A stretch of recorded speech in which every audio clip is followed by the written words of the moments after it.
പ്രിയപ്പെട്ട കുട്ടികളെ, നമ്മൾ ഈ ക്ലാസ്സിൽ പറയാൻ പോകുന്നത് മൈക്രോസ്കോപ്പിന് 1-ാം നൂറ്റാണ്ടിൽ തന്നെ പലതരത്തിലുള്ള ഇൻഡ്യൂഷൻസ് ഉണ്ടായിട്ടുണ്ട്. അതായത് പല ആളുകൾക്കും പലതരത്തിലുള്ള തോന്നലുകൾ, അവരുടെ ഒബ്സർവേഷൻസ് ആണ് പലപ്പോഴും മൈക്രോസ്കോപ്പ് എന്ന് പറയുന്ന കൺസെപ്റ്റിലേക്ക് എത്തിയിരിക്കുന്നത്. We have to discuss what are the important invention of the glass and what are the important information regarding the history of microscope. See, you can see in the 1st century, that is in the AD, the Romans invented glass and studied it, resulting in a discovery that glass has the capacity to make an object appear larger than it actually is when viewed through the glass. നമ്മൾ കഴിഞ്ഞ ക്ലാസ്സിൽ അവസാനം പറഞ്ഞിരുന്നു, microscopy എന്ന് പറയുന്ന കൺസെപ്റ്റിലേക്ക് വരുന്നതിന് മുമ്പ് romance വളരെ പ്രധാനപ്പെട്ട ചില ഗ്ലാസുകൾ മുറിച്ചിട്ട് അതിന്റെ സെന്ററിലൂടെ നോക്കുമ്പോൾ ഒബ്ജക്റ്റുകൾ വലുതായി കാണുന്നു എന്നുള്ളൊരു കൺസെപ്റ്റ് ഉണ്ട്. ആ കൺസെപ്റ്റ് ആണ് യഥാർത്ഥത്തിൽ അവർക്ക് ലെൻഡി സെൽസിന്റെ ആകൃതിയിൽ ചില ലെൻസുകൾ ഉണ്ടാക്കാൻ അവരെ പ്രേരിപ്പിച്ചത്. ആ ലെൻസുകൾ വെച്ചിട്ടാണ് ആ കാലഘട്ടത്തിലെ സയന്റിസ്റ്റുകൾ പലതരത്തിലുള്ള ഒബ്സർവേഷൻസും നടത്തിയിട്ടുള്ളത്. This is the regarding the information regard for your examination. Even Aristotle talked about this rudimentary lens. Aristotle പോലും, വളരെ പ്രധാനപ്പെട്ട ഫിലോസഫേഴ്സ് ആയിട്ടുള്ള അരിസ്റ്റോട്ടിൽ പോലും ഇങ്ങനെയുള്ള ഒരു കൺസെപ്റ്റിനെ കുറിച്ച് ആ കാലത്ത് സംസാരിച്ചിട്ടുണ്ടായിരുന്നു. See, the Romans as well as Egyptian and Greeks made lenses called burning glasses or magnifiers, or we can say that they are termed as magnifiers, in the shape of a lentil beam with thick centers and thin edges. അപ്പൊ അതിനൊരു കുറച്ചുകൂടി ഒരു specific ആക്കിയിട്ടാണ്, ഒരുപാട് specialisation നടത്തിയിട്ടാണ് ഇങ്ങനെയുള്ള ഒരു glass മുറിച്ച കൺസെപ്റ്റിലേക്ക് അവരെത്തിയിട്ടുണ്ടായിരുന്നത്.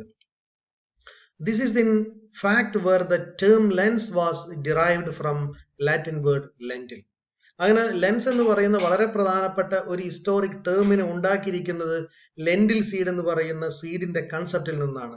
So the term lens has been derived from the term lentil. These lenses were also used to focus sun rays onto a flammable object such as sticks of wood in order to start a fire, hence the term burning glasses. അതുകൊണ്ട് that particular glass is called burning glasses. എന്തുകൊണ്ടാണ് അതിനെ burning glass എന്ന് പറയുന്നത്?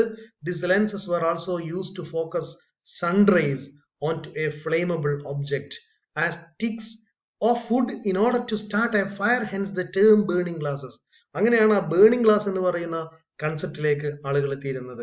The Greeks even used these lenses in ancient surgical procedures to cauterize wounds and lesions. ഇപ്പൊ കുട്ടികൾ ഇവിടെ കാണിച്ചിരിക്കുന്ന ഈ പിക്ചറിൽ കുട്ടികളെ ചെറിയ കാലഘട്ടത്തിൽ കുട്ടികൾക്കുണ്ടാവുന്ന പലതരത്തിലുള്ള അസുഖങ്ങളും ഒബ്സർവ് ചെയ്യാൻ വേണ്ടി they are used this particular lens to eradicate or to remove such type of diseases.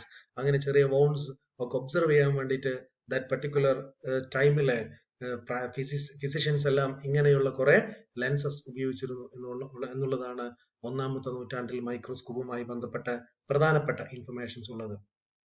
Now we can see, വളരെ പെട്ടെന്ന് ഒരു ജമ്പിങ് നമ്മൾ നടത്തി.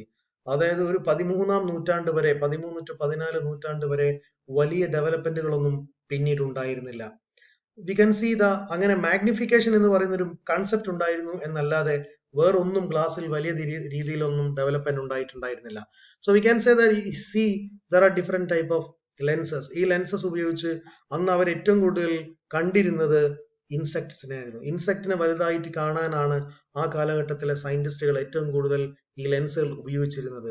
നമ്മൾ ഇന്ന് ഉപയോഗിക്കുന്നത് പോലെ അനാട്ടമിയുടെ സ്ട്രക്ചറോ അതല്ലെങ്കിൽ ഏതെങ്കിലും സെക്ഷനോ കാണാൻ വേണ്ടിയിട്ടായിരുന്നില്ല. they are used these lenses for observing certain insects. See, magnification came into play as many scholars and philosophers studied this phenomenon, although the more practical use of lenses was not discovered until the 13th century to the early 14th century. ഇപ്പോൾ 14-ാമത്തെ നൂറ്റാണ്ട് വരെ we can say that 14 നൂറ്റാണ്ട് വരെ ഈ പറയുന്ന പല ഡെവലപ്മെന്റുകളും മൈക്രോസ്കോപ്പിൽ ഉണ്ടായിട്ടുണ്ടെങ്കിൽ പോലും ലെൻസിൽ ഉണ്ടായിരുന്നില്ല എന്നുള്ളതാണ്. ലെൻസ് എന്ന് ഇപ്പൊ മൈക്രോസ്കോപ്പ് എന്ന് പറയുന്ന കൺസെപ്റ്റ് ഇത്രയേ ഉള്ളൂ. ആ കാലം വരെ ലെൻസുകൾ ഡെവലപ്പ് ചെയ്തിട്ടില്ല. ആകെ അവർ യൂസ് ചെയ്തുകൊണ്ടിരുന്നത് ഈ ലെൻസ് ഉപയോഗിച്ചുകൊണ്ട് ചില ഇൻസെക്റ്റിനെ കാണുക എന്നുള്ളത് മാത്രമായിരുന്നു. When eyeglasses was made by spectacles makers initially by attaching lenses onto frame. അങ്ങനെ ആ കാലഘട്ടത്തിൽ പിന്നീട് കണ്ണട ഉണ്ടായി. അങ്ങനെ സ്പെക്ടാക്കിൾസ് എന്ന് പറയുന്ന വളരെ പ്രധാനപ്പെട്ട കൺസെപ്റ്റിലേക്ക് വരികയും ആളുകൾ കണ്ണട ഉപയോഗിക്കുകയൊക്കെ ചെയ്തു എന്നുള്ളതാണ്. അപ്പം ബേസിക്കലി ആ പറയുന്ന കൺസെപ്റ്റിന് അപ്പുറത്തേക്ക് അവർ പോയിട്ടേ ഉണ്ടായിരുന്നില്ല. അവർ just simply they are used these particular lenses for observing certain precious insects. Lenses were being designed specifically to magnify objects such as fleas and tiny insects and had a long magnification of around 6 to 10x. അപ്പോൾ 6x to 10x വരെയുള്ള maximum സൈസിൽ ഇൻസെക്ട്സിനെ കാണുക എന്നുള്ളത് മാത്രമാണ് അവന് മുമ്പിൽ ഉണ്ടായിരുന്ന വളരെ പ്രധാനപ്പെട്ട ഇന്റൻഷൻ. അതിനപ്പുറത്തേക്ക് അവർക്ക് ഒരു തലത്തിലുള്ള ഇന്റൻഷൻ ഉണ്ടായിരുന്നില്ല. ആ ലെവലിലായിരുന്നു അവര് ആ കാലഘട്ടത്തിൽ മൈക്രോസ്കോപ്പിനെ യൂസ് ചെയ്തുകൊണ്ടിരുന്നത്. Then because of these early magnification were often referred to as flea glasses. അതുകൊണ്ട് തന്നെ കുറെ കാലഘട്ടത്തിൽ ഈ പറയുന്ന ഗ്ലാസിനെ ലെൻസിനെ മുഴുവൻ അറിഞ്ഞിരുന്നത് ഫ്ലീ ഗ്ലാസസ് എന്നായിരുന്നു. കാരണം അത്തരത്തിലുള്ള ഇൻസെക്ട്സിനെ അല്ലെങ്കിൽ അത്തരത്തിലുള്ള ഓർഗാനിസത്തിനെ ഒബ്സർവ് ചെയ്യാൻ വേണ്ടി മാത്രമേ അവർ ഇത് ഉപയോഗിച്ചിട്ടുള്ളായിരുന്നു. So we can say that ആ കാലഘട്ടത്തിൽ ഇതിനെ അവർ പറഞ്ഞിരുന്നത് ഫ്ലീ ഗ്ലാസസ് എന്നാണ്. ത്രൂ ദ ഫോളോയിങ് ഡിക്കേഡ്സ്, ആ കാലഘട്ടത്തിൽ മുഴുവനും several more optical instruments were invented through the strategies combination of multiple lenses including telescope. അപ്പൊ അങ്ങനെ ആ ലെൻസ് വെച്ചിട്ട് അവർ പരമാവധി പല രീതിയിലുള്ള കാര്യങ്ങൾ ഉണ്ടാക്കാൻ തുടങ്ങി. എന്തൊക്കെയാണ്? ഒന്ന് നമുക്ക് പറയാൻ പറ്റും, അവർ ടെലിസ്കോപ്പ് ഉണ്ടാക്കി, വളരെ വലിയ വ്യത്യസ്ത തരത്തിലുള്ള മൾട്ടി ലെൻസ് സിസ്റ്റംസ് ഒക്കെ ഉണ്ടാക്കി. എന്നിരുന്നാൽ പോലും ലെൻസ് എന്ന് പറയുന്ന സാധനം ഉപയോഗിച്ചത് ഇത്തരത്തിലുള്ള നോർമൽ ഒബ്സർവേഷന് വേണ്ടി മാത്രമായിരുന്നു. Then the three important person, their name is very important as far as the history of microscope is concerned. They are Roger Bacon. Will actually find the familiar names such as Roger Bacon, Thomas Digges and Sir Isaac Newton if you care to do a bit of research. അപ്പോൾ നിങ്ങൾ തീർച്ചയായിട്ടും നിങ്ങൾ research ചെയ്യുന്ന ആൾക്കാരാണെങ്കിൽ should remember these three names. These three names are very important because they are contributed a lot as far as the development of microscope. See, these are the three important persons. This is Roger Bacon, this is Thomas Digges and Sir Isaac Newton. Isaac Newton has, this particular term as far as the science are concerned. These three persons are highly dedicated to the observations. So they are used, this particular lenses for using different type of for the different purpose like observations. So this is actually the telescope. This telescopic apparatus were used during that time to observe different things in the particular wonders of nature, or within the nature they are used this particular telescope for observing different minute things. So we can say some more important informations. നമുക്കറിയാം നമ്മൾ മൈക്രോസ്കോപ്പിലേക്കാണ് വരുന്നത്. അതുകൊണ്ട് മൈക്രോസ്കോപ്പുമായി ബന്ധപ്പെട്ട information ആണ് നമ്മൾ ചരിത്രത്തിൽ വളരെ പ്രധാനമായിട്ട് പഠിക്കേണ്ടത്. In 13th century, that is 12, an Italian inventor made the first eyeglass allowing the wearer to have magnification. His name was Salvino di Ante. അപ്പോൾ നമ്മൾ സയന്റിസ്റ്റ് വേൾഡിൽ ആണ് സംസാരിക്കുന്നത്, അല്ലെങ്കിൽ സയൻസുമായി ബന്ധപ്പെട്ടാണ് സംസാരിക്കുന്നത്. അതുകൊണ്ട് തന്നെ we must know this particular name called Salvino di Ante. Eyeglass were also called spectacle. ഇദ്ദേഹമാണ് യഥാർത്ഥത്തിൽ ഈ പറയുന്ന സയന്റിസ്റ്റുകൾ യൂസ് ചെയ്യുന്ന തരത്തിലുള്ള ഈ പറയുന്ന ഗ്ലാസുകൾ ഉണ്ടാക്കിയിട്ടുള്ളത്. This name is called Salvino D'Armate എന്നാണ് ഇദ്ദേഹത്തിന്റെ പേര്. This name is very important. ഇദ്ദേഹമാണ് ഇതിനെ വളരെ ക്ലിയർ ആയിട്ട് ഒരു ഫ്രെയിം ഒക്കെ പിടിപ്പിച്ച് ശാസ്ത്രീയമായിട്ട് ഉപയോഗിക്കാൻ വേണ്ടി ഇദ്ദേഹമാണ് ഇത്തരത്തിലുള്ള ലെൻസിനെ പല രീതിയിലും ഉപയോഗിച്ചിട്ടുണ്ടായിരുന്നത്. ഇദ്ദേഹത്തിന്റെ ഇദ്ദേഹം യൂസ് ചെയ്തിരിക്കുന്ന ഗ്ലാസിന്റെ ബോക്സ് ആണിത്. ഈ ലെൻസ് ഇങ്ങനെയായിരുന്നു കൊണ്ട് നടന്നിരുന്നത്. ഈ കാണുമ്പോൾ പോലെയല്ല, ഇതിന് ചുറ്റും ജസ്റ്റ് ഒരു ഇരുമ്പിന്റെ ഒരു റോഡാണ്, അതിന്റെ ഉള്ളിലാണ് ഈ ഗ്ലാസ് വെച്ചിട്ടുള്ളത്. So you can see different images regarding the lenses.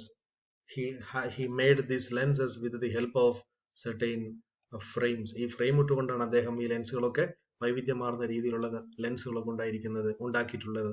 His name is called Salvino di Ante. He actually lived during the century 13th.